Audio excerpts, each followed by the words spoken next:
রাধাবল্লভ হরিবংশ। আজ আমরা শুনব রমা একাদশী ব্রত মাহাত্ম্য ও ব্রত কথা।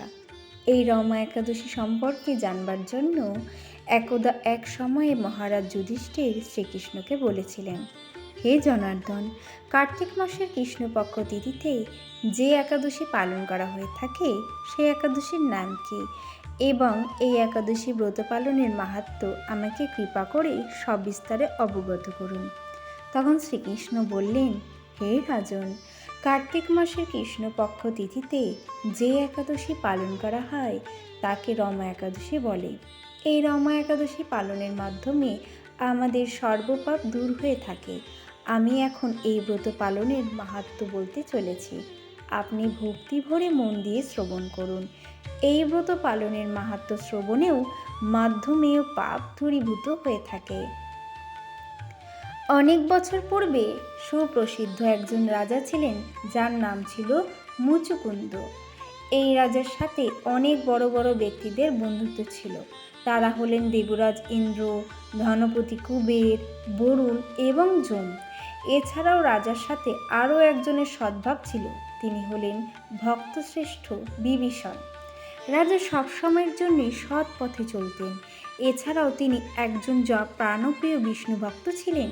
তিনি সব সময়ের জন্যই ধর্মীয় অনুসারে তার রাজ্য শাসন করতেন। রাজার একটি খুব সুন্দর মেয়ে ছিল, যার নাম ছিল চন্দ্রভাগা। রাজার তার কন্যা স্বাবলম্বী হবার পর তার কন্যার সাথে চন্দ্রসেনের পুত্র শোভনের বিবাহ দিয়েছিলেন।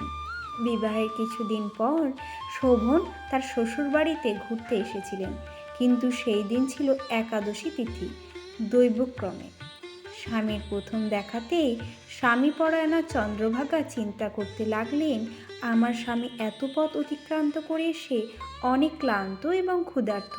তিনি এখনোই ক্ষুধা সহ্য করতে পারে না, সেটা আমি ভালো করেই জানি, কিন্তু আমার পিতা ধর্মের পথে চলেন, আর এটার জন্য তিনি একাদশী দ্বাদশমীর দিনে রাজ্যের সকল ব্যক্তিকে আহার নিষিদ্ধ করে থাকেন। এখন আমি কি করব? যখন শোভন রাজ্যের নিষেধাজ্ঞা সম্পর্কে সবিস্তারে জ্ঞাত হলেন, তখন তার স্ত্রীকে বললেন, হে প্রিয়তমা, আমি তোমার পিতার নির্দেশ সম্পর্কে অবগত হয়েছি। এখন আমার কার্য কি সেটা আমাকে বলো। উত্তরে চন্দ্রভাগা বললেন, হে স্বামী, আজ একাদশী তিথি, আর এটার জন্য এই গৃহসহ এই রাজ্যের সকল ব্যক্তিকে অনাহারে থাকতে হবে। এছাড়াও একাদশী তিথিতে এই রাজ্যের কোনো পশু পাখিকেও অন্ন জল মাত্র প্রদান করা হয় না। সেখানে ব্যক্তি তো অনেক দূরের কথা। আপনি কখনো ক্ষুধা সহ্য করতে পারেন না, সেটা আমি ভালো করেই জানি। আর এই সমস্যা থেকে পরিত্রাণের জন্য আপনি নিজ গৃহে প্রত্যাবর্তন করুন। তাছাড়া আপনি যদি এখানে অবস্থান করে আহার গ্রহণ করেন, তাহলে আপনি সকলের কাছে নিন্দার পাত্র হবেন এবং পিতাও অনেক রাগান্বিত হবেন, আর এটা আমি কখনোই চাই না। আপনি সকল বিষয় বিবেচনা করে আপনার বিচারে যেটা করা ভালো সেটাই করবেন। স্ত্রীর কথা শুনে শোভন বললেন, হে প্রিয়তমা, আমি কিছু সময় নিয়ে সকল বিষয় ভেবে দেখে আমি এখানে থাকবার সিদ্ধান্ত নিয়েছি। আমি নিজ গৃহে প্রত্যাবর্তন করছি না, আমি এখানে থেকেই একাদশী ব্রত পালন করব। ভাগ্যে যেটা আছে সেটাই হবে। আর এভাবেই একাদশী ব্রত পালনে শোভন বদ্ধপরিকর হয়েছিলেন। দিনের সকল সময় অতিবাহিত হওয়ার পর যখন সন্ধ্যা হয়ে থাকে, তখন বৈষ্ণবদের কাছে এই রাত্রি অত্যন্ত মধুর এবং আনন্দদায়ক হয়ে থাকে। কিন্তু এদিকে শোভন ক্ষুধা এবং তৃষ্ণায় দুর্বল থেকে অতি দুর্বল হতে থাকলেন। আর এভাবেই সম্পূর্ণ রাত্রি অতিবাহিত হবার ফলে সূর্যোদয় কালে তার মৃত্যু হয়। তখন চন্দ্রভাগা অনেক ভেঙে পড়েন। এদিকে রাজা মুচুকুন্দ শোভনকে অনেক জাঁকজমকভাবে তার শবদাহ কার্য সম্পাদন করলেন। তারপর পিতার নির্দেশে চন্দ্রভাগা পিতার গৃহে অবস্থান করতে থাকলেন। শোভন যে একাদশী ব্রত পালন করেছিলেন সেই একাদশীর নাম ছিল রমা একাদশী। আর এই রমা একাদশী ব্রত পালনের মাধ্যমে কালক্রমে শোভন অনুপম সুন্দরী এক রমণীর দেবপুরী প্রাপ্ত করেন। আর সেই দেবপুরী ছিল মন্দরাচল শিখরে। তারপর একদা এক সময় ওই মুচুকুন্দ রাজার রাজ্য থেকে একজন ব্রাহ্মণ তীর্থভ্রমণ করতে করতে মন্দরাচল শিখরে দেবপুরীতে উপস্থিত হন। ওই ব্রাহ্মণের নাম ছিল সোম শর্মা। ব্রাহ্মণ ওই স্থানে গিয়ে রাজা শোভনকে দেখলেন। তিনি একটি বিচিত্র রত্নালঙ্কার দ্বারা আবৃত সিংহাসনে রত্নালঙ্কারে ভূষিত ছিলেন। ব্রাহ্মণ আরও দেখলেন গন্ধর্ব এবং সুন্দর অপ্সরাগণ তার বিভিন্ন উপাচারে পূজিত হয়েছেন। রাজা মুচুকুন্দের জামাতা এবং চন্দ্রভাগার স্বামী হিসেবে শোভন ব্রাহ্মণকে দেখে আসন থেকে উঠে এসে ব্রাহ্মণের চরণ বন্দনা করলেন। ব্রাহ্মণকে দেখে তার শ্বশুর, স্ত্রী সহ রাজ্যের সকল প্রজাদের কুশল বার্তা জিজ্ঞাসা করলেন। ব্রাহ্মণ তখন সকল বার্তা তাকে প্রদান করলেন। তারপর ব্রাহ্মণ তার এমন সুন্দর স্থান প্রাপ্ত হবার কথা জানতে চাইলে শোভন তাকে জানালেন। কার্তিক মাসের কৃষ্ণপক্ষ তিথিতে যে একাদশী পালন করা হয় সেই একাদশীর নাম হলো রমা একাদশী। এই একাদশী অন্য সকল ব্রতের মধ্যে সর্বশ্রেষ্ঠ। আমি এই রমা একাদশী ব্রত ভক্তি ভরে পালনের মাধ্যমে এই ফল লাভ করেছি। শোভন সেই ব্রাহ্মণকে কৃপা করে তার সকল ঘটনা স্ত্রী চন্দ্রভাগাকে জানাতে বললেন। তারপর সেই ব্রাহ্মণ কুচকুন্দ রাজ্যে ফিরে এসে চন্দ্রভাগার কাছে সকল ঘটনা এবং তার স্বামীর ওই ফল লাভের কথা সবিস্তারে বর্ণনা করলেন।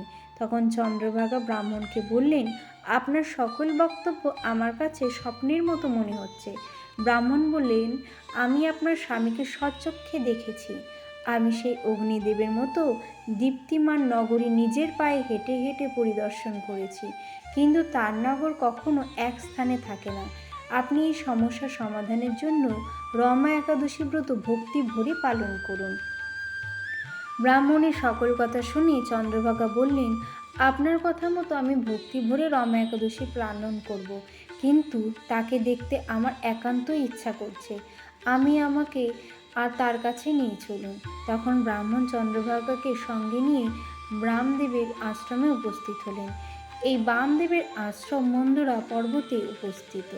এই আশ্রমে থাকা ঋষির কৃপা এবং হরিবাসর ব্রত পালনের মাধ্যমে চন্দ্রভাগা দিব্য শরীর লাভ করে স্বামীর নিকট উপস্থিত হলেন। প্রিয় স্ত্রীকে দেখে শোভন অনেক আনন্দিত হলেন।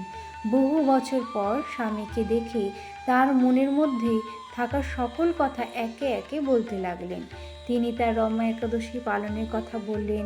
তিনি আরও বললেন, আমি পৃথিবীয় অবস্থানকালে আপনার এই নগর স্থির এবং মহাপ্রলয় পর্যন্ত অক্ষত রাখার জন্য আমি রমা একাদশী ব্রত ভক্তি ভরে পালন করতাম।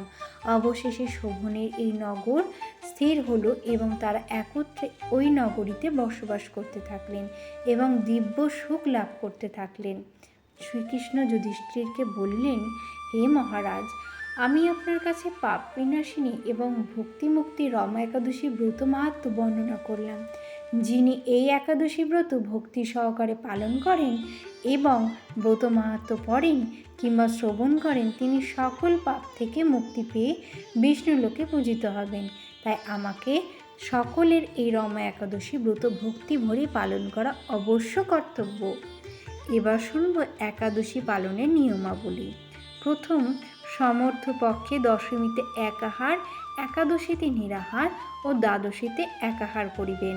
তাহতে অসমর্থ পক্ষে শুধুমাত্র একাদশীতে অনাহার। যদি উহাতেও অসমর্থ হন তবে একাদশীতে পঞ্চরবি শস্য বর্জন করতে ফল মূলাদি অনুকল্প গ্রহণের বিধান রয়েছে। সমর্থ পক্ষে রাত জাগরণের বিধি আছে। গরীয় ধারায় ও মহান আচার্যবৃন্দের অনুমোদিত পঞ্জিকায় যে সমস্ত একাদশীর নির্জলা পালনের নির্দেশ প্রদান করেছেন সেগুলি সে মতে করলে সর্বোত্তম হয়। নিরন্তর কৃষ্ণ ভাবনায় থেকে নিরাহার থাকলে অপারগ হলে নির্জলা সহ অন্যান্য একাদশীতে কিছু সবজি ফলমূলাদি গ্রহণ করতে পারেন, যেমন গোল আলু, মিষ্টি আলু, চাল কুমড়ো, পেঁপে, টমেটো, ফুলকপি ইত্যাদি সবজি ঘি অথবা বাদাম তৈল দিয়ে রান্না করে ভগবানকে উৎসর্গ করে আহার করতে পারেন। হলুদ, মরিচ এবং লবণ ব্যবহার্য। আবার অন্যান্য আহার্য যেমন দুধ, কলা, আপেল, আঙুর, আনারস, আখ, আমড়া শস্য, তরমুজ, বেল, নারিকেল, মিষ্টি আলু, বাদাম ও লেবুর শরবত ইত্যাদি ফলমূলা দিয়েও খেতে পারেন। একাদশীতে 5 প্রকার রবি শস্য গ্রহণ করতে নির্দেশ করা হয়েছে: ধান, গম, যম, ডাল, সরিষার তৈল। ব্যাস, এই 5টি রবি শস্য ব্যবহার করা উচিতই নয় একাদশীতে।